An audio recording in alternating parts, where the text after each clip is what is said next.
What is going on, guys? Welcome back to the channel. Pokeportfolio here with another video.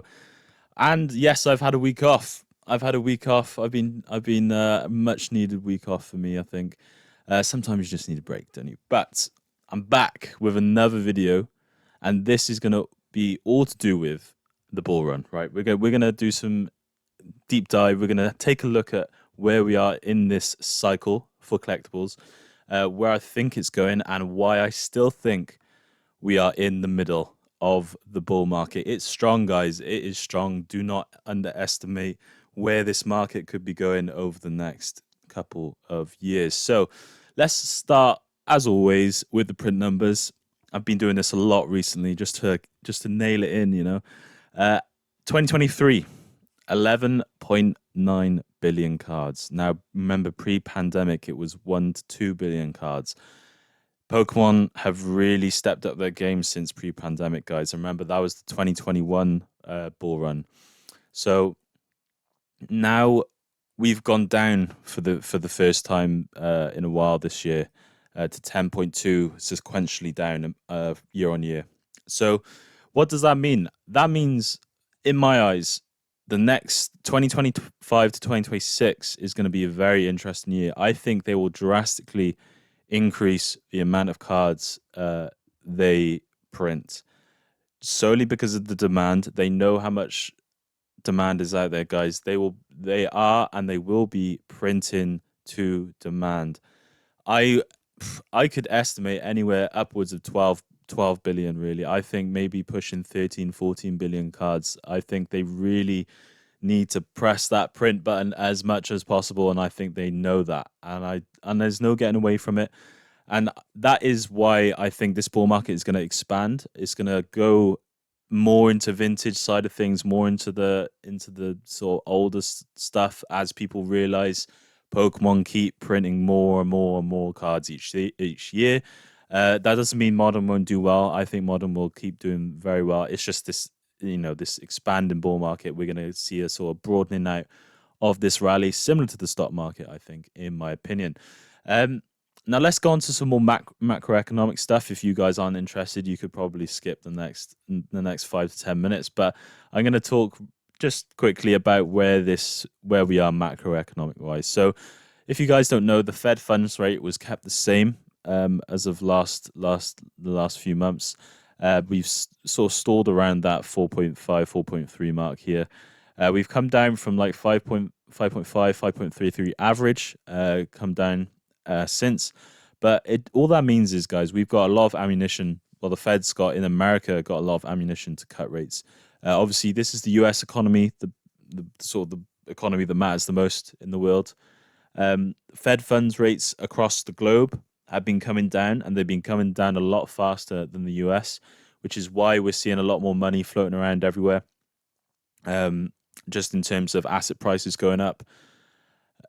Same, so that's like EU, UK, the banks cutting big. The US is actually the lagger right now. They haven't been cutting as sort of drastically as the other banks, and I think that's why we're sort of still in this.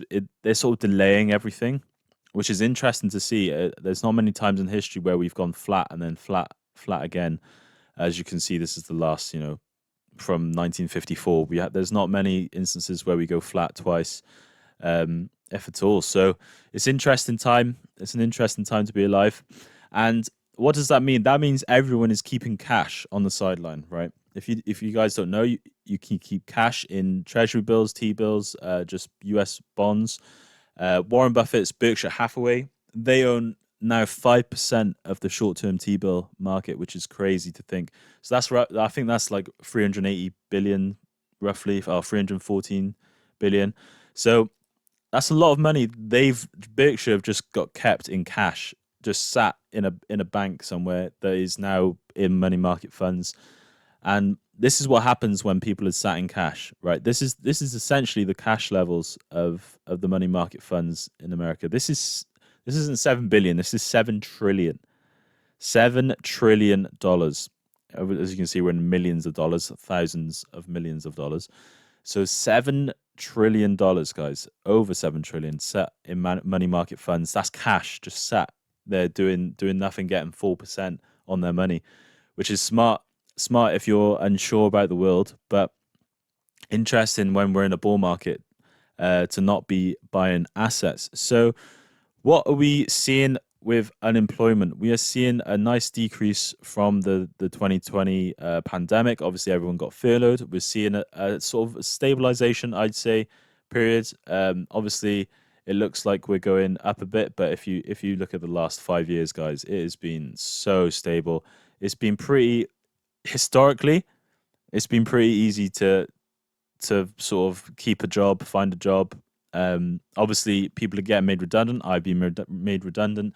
There's been, I think of a movement of jobs, but that doesn't, I think it's been relatively easy to get a job again after losing a job, which is good at the minute. But obviously, AI is now starting to slowly take away some of that opportunity to get that job. So we've started to see a slow uptick now, which is good because obviously we're stabilizing where we are at post boom COVID layoffs there. So interesting to see. Another indicator, crypto. Some people don't like crypto, but it is nonetheless a good indicator as to where we are in bull market territory. Now, this is something called Bitcoin dominance chart. It's basically the ratio of market cap of crypto that is Bitcoin compared to everything else. As you can see, Bitcoin started to slowly but quickly drop at the same time. Quickly, as in I'd expect it, to improve further down to the downside here, which is another indicator we're going into sort of crazy season where everyone just loves spending money on random things. And you get the euphoria moment. So it's interesting to see what Bitcoin will do in terms of dominance. As if we can get down to these levels down here to the 41% of crypto market cap is Bitcoin, that is where we're going to see sort of peak bull market. It might mess around until then. It might be another few years, but that will be sort of getting to the peak. That's when you're at peak bull market, is when this 60% will drop to like 40 odd percent. That's when you sort of know. And obviously the other indicator is that Ethereum starts rising at the same time. If you guys didn't know, sort of alt season. But yeah, the Bitcoin price has been, we've been on a little rally here since, and we've sort of stabilizing here at new highs. I'd imagine we keep moving higher here, or this could be the top. You never know. You never know. It could be similar double top to here 2021. It looks quite similar, but in my opinion, I think we're going to keep rallying. As you can see, we've got a lot of liquidity left on the sidelines, a lot of cash ready to come out if they feel like they're missing out on gains, which they have ever since they've been putting money in cash. They've missed out on one of the biggest bull markets in history. But on to something more Pokemon wise, guys. Pokemon won't stop until something happens, right? Until people say the prices are too expensive, you're printing too much, or there's a macroeconomic drop, which is why I was sort of going through that, right? Pokemon's hype doesn't seem to be going away. They seem to be leaning into this hype more than ever that I've ever seen. They seem to be giving people what they want, and that's such an interesting. They're definitely capitalizing on this sort of euphoric moment we're having in collectibles again, and they are so well positioned to take advantage of this. I've never seen execution like this. Phantasmal Flames, new English set for November, guys. Charizard and Gengar set. Can I just say that that is just wild in itself? And if they smash the artwork, guys, if they just come out with some bangers, it really could just be the set that just keeps driving everything forward. I mean, these are two of the most beloved Pokemon in Pokemon history, right? You can't really get away from that. Most people love Charizard, most people love Gengar, right? That is sort of how it goes in Pokemon. But obviously we've got this release schedule here. August 1st, we got the Mega Brave Symphonia, so that's been done. September 5th, they get the Dex in Japan. They get Inferno X in Japan, and then we get Legend Z. So, and then look at all these interesting things they've got. Like they've got, you know, up Ninja Spinner. Is that going to be Mega Greninja? They got obviously Storm Emeralda. Is that a Rayquaza? Is that a Rayquaza set? That's what everyone's thinking. Mega Dreamy X. You know, these are interesting trademarks to, which was the word I was looking for, to, you know, to put up. So it's a very, very weird time we're going through because they are capitalizing like I've never seen. We've also got the 30th anniversary on February 27th, 2026. Oh, it just keeps going. And if they bring out, you know, in my opinion, guys, they have to bring out a 30th anniversary set. There's no way they bring one out for the 25th and not the 30th, right? 30th is a big milestone in my opinion. 30 years is a long, long time, especially of Pokemon dominance, absolute dominance in the collectibles market from them. And they've done so well. I think it's only right that they bring out a set, and it's going to be interesting because they think Gen 10 might release on the 30th anniversary, which I think we might be a miss because do the 30th anniversary, then do Gen 10, or do Gen 10 before, and then but. So there's a lot of exciting things coming, and then obviously you got Gen 10, which is why I was talking about Gen 10. You never know what's going to happen, guys. The artwork and the design of these new Pokemon, they could just smash it out the ballpark. And I have a feeling their illustrators have got a lot better. I have a feeling they've been listening to the Pokemon community a lot more. Like the people don't really like most of the newer design of the new Pokemon. Some of them are really good, but I'd say the majority are pretty unoriginal, or they're too, they look too futuristic, or they don't have enough resemblance of an animal or Pokemon in that sense. Like it's interesting. So I think they're going to listen to the people and their feedback, and I think it could be a banner. It could be a banger. Um, Obviously, another thing, guys, these sets have been doing so well off the rip, just completely on release, just smashing expectations. Look at the prices for black and white cards. It is wild right now. Wild. I mean, the Victinis are going for 400 odd. The same as these. The illustration rares. This Seismitoad's been going crazy. Hopefully, it's coming down a bit now. The Zekrom, the SIRs, and it's so stacked. Now I think about it, and I think if I was like 10 years in the future and I look back at this set, and I'm thinking, why did I not go heavy on this set? And I've got exposure, but I think Black Bolt, White Flare, definitely like some of the best artwork sets ever released. Really, like if you solely look at the illustrations, they are absolutely stunning, and them doing so well off the rip is just shows you the strength of this bull market. Same for Destined Rivals, guys. The prices are now going up. The booster box is now going up. It's only just been released. It's only just been released, really. Like in terms of short term time frames. I mean, some of these cards are doing really well, really well. I think this is another set. You want to be picking up to invest long term. This $300 mark.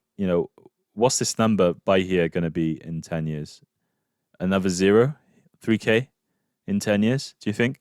So it's one of those that it's interesting to see, because A, booster boxes have a premium. B, they're not, the ratio of them printing booster boxes to every other product is lower now than it ever has been, in my opinion.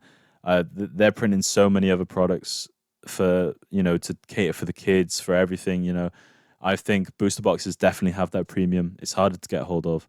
And then we have this Mega Evolution set coming out with Lucario. Have you ever seen a better gold card than that Lucario? Man, I can't name one better gold card than this. It looks absolutely stunning. It looks like some Aztec circle behind it. Gold card. If I've ever seen gold, look at this. Look at this in the light. That is what a gold card should look like. I think they've finally nailed gold cards. And I it's annoying really because gold cards have been a thing for ages, man. Ages and ages, and they haven't got it right. But I really do think this might be the time. This might be the time they get it right. And have you seen the prices? Have you seen the prices for these cards, guys, in Japan? Absolutely wild right now. I think upwards of $500. But it's crazy. This is definitely by far my favorite Lucario card I've ever seen. It looks absolutely phenomenal. I could not want anything more than this. It's absolutely gorgeous, and I'm a massive Lucario fan. So I will definitely make it in my interest to try and get that card. I really am. But this could be a very surprising set, Mega Evolution. It could be one of those sets that okay, I like these illustrations, but the gold cards, man, they might be the driver. They might be the driver for the set, similar to the monochrome cards here. They might be the driver for this set, and it's interesting because we've got the phantasmal flames come in. What's that? What's the gold cards gonna look like in that? Wild. So you got to think ahead a little bit. But also, guys, please, if you're here for the end of the video, do not miss this drop. Do not miss this drop. It might be today, it might be tomorrow, but do not miss this drop. What a drop this will be. I love Espeon as it is. They've trying to get rid of some product on the Pokemon Center clearly by mixing it in with Prismatic. Very smart from Pokemon.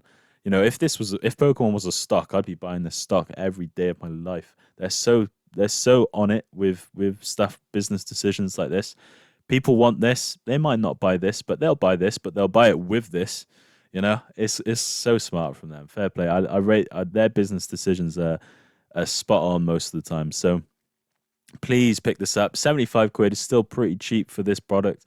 It is an absolute want in everyone's collection. This will do well long term, guys. It will do better than $75 or pounds, let me tell you. So, guys, remember, they're printing more cards this year. So let's be careful. But I'm saying this bull market will continue. It will continue. It's looking like it's going strong into 2026. We have this 30th anniversary could be, and the Gen 10. There's a lot of exciting stuff in front of Pokemon. They're doing well. They're executing. So let's see where it goes. Let's see if there's any macroeconomic surprises with unemployment rates, etc., where people struggle to get money to buy the things they want to buy. But all in all, it looks strong, guys. It looks strong to 2026. I was definitely worried about midway through this year, but it seems that we've just sort of blown past it, and that's sort of beat where my expectations were. So definitely keep going with this, guys. That's what I'm doing. I'm still buying every time I get a release that I like. I'm still buying, still selling as well. Make sure you keep nice amounts of cash on the sidelines, just like Warren Buffett. But with that, guys, I hope you enjoyed this analysis today. We've done a little bit of a quantitative analysis and qualitative, actually. So if you like this sort of content, guys, please make sure that you make me aware of that in the comments and give me a like down below. I would greatly appreciate it. But with that, guys, see you in the next video. Peace.